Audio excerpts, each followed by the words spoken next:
Hi guys, welcome back to another video. Today I'm going to be reviewing something a little bit different.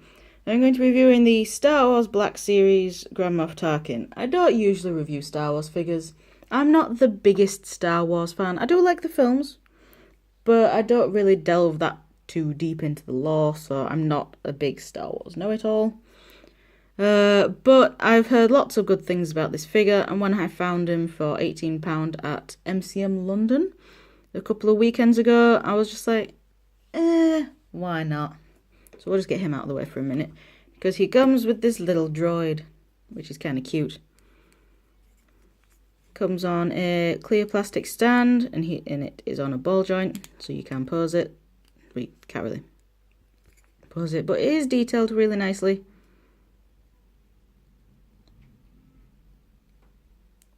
The freaking bulls outside are making a hell of a lot of noise.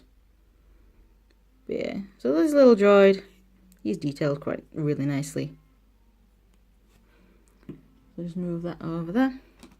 Onto the figure. I was expecting it to fall over then, I don't know why. But yeah, the detail on the face is really nice. I believe they used the face scan technology when making this figure. So it does look like Peter Cushing, and jeez, the outside world just wants to make a lot of noise today. But yeah, so the detail on this figure is really cool. So there we've got his uniform. And then going down to his boots. His boots are quite shiny. Especially the foot part of the boot.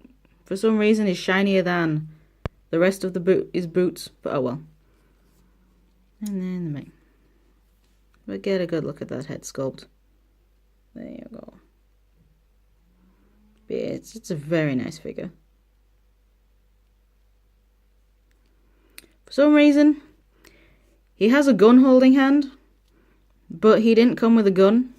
The droid is the only accessory he came with, so I honestly don't know why they gave him a gun holding hand, unless there is another figure out there that will come with a gun for him. He'll just have to steal someone else's gun for now. Yeah, for articulation, his head is on a ball joint, so he can look all the way around. He can look up that far, down that far. But because of ball joint, you do get the whole of that movement. Then he can T-pose. If you really want him to T-pose, he can T-pose. His arms do the full 360. His elbows have about 90 degrees of movement, maybe slightly more. But they just sort of like click into place there and there, but you can obviously pose them in between as well. His wrists, you can't rotate the wrists. And his hands are on pegs, so you can, although the pegs don't work that well, but you can also sort of wiggle his hand. His waist, well, it's more like his torso. But his waist is a ball joint, not the best, but you do get a bit of crunch and not much of an arcing back, but you can do a bit of side-to-side movement as well.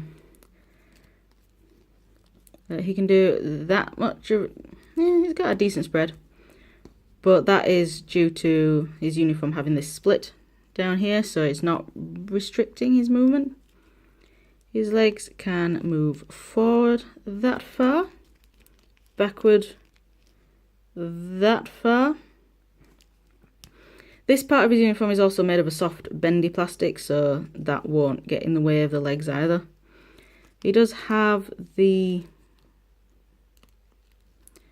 thigh swivel. He doesn't have there's no bicep swivel, but obviously that joint on the elbow can be a swivel. He has double jointed knees, so he has that range of movement in his knees. And he can also move his feet for some reason. You do that, but and then he does have some.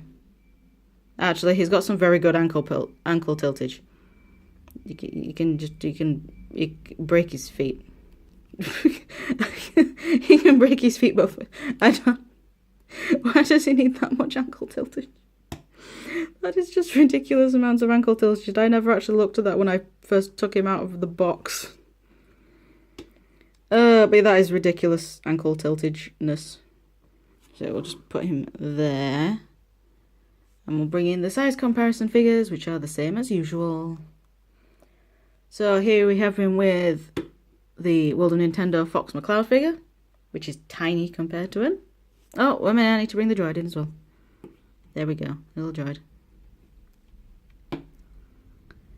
Then here we have him with the Funko Five Nights at Freddy's sister location, Funtime Foxy, who is struggling to stand up. There we go. There we go, Funtime Foxy. And then we have him with Figma Kuritsugu, who is once again missing the top of his head.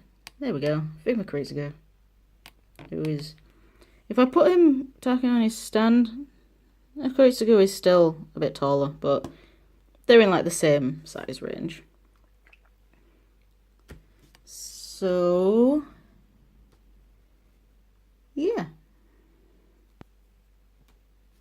That is my review of the Star Wars Black Series Tarkin. He's a very cool figure, and I'm just going to put him in his signature pose for the end of the video. Hold on. There we go. Let me show. There we go. There. So there we go. That is my review of that figure, and I will see you all in the next video, whatever that will be. Thank you very much for watching, guys. Bye.